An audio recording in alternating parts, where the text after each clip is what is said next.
Why is it that the body is supposed to be symmetrical? I've never met a body that's symmetrical. Does that mean we're all bad?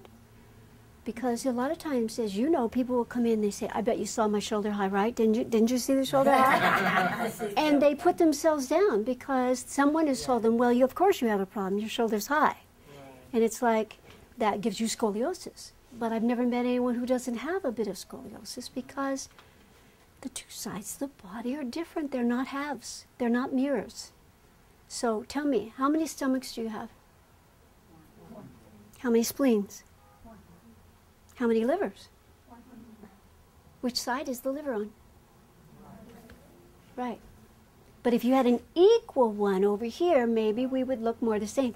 But if we had double organs, we would be very different shapes than we are now, right? But anyway, so it's like, that must be why the body grows around these organs and we are slightly asymmetrical. Because I noticed that as I started to work with people's asymmetry, people spontaneously had really fluid movement. And when they moved in straight lines as though everything was supposed to be the same, they looked efforting.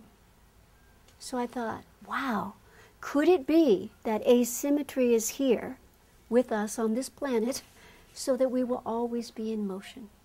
Always be in motion. So as the work started to grow for me, I realized I couldn't teach the plumb line the same.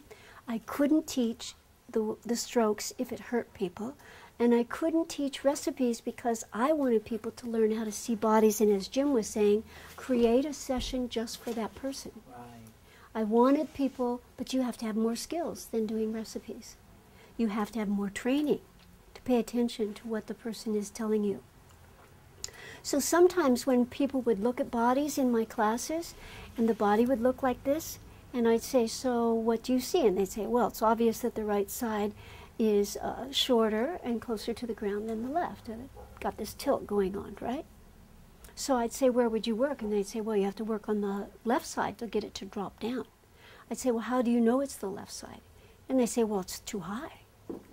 And I'd say, but what if the other side is too low? And they say, well, if you work it, it's maybe going to get shorter. And I said, but it could get longer. But what if it doesn't need body work? What if it needs toning?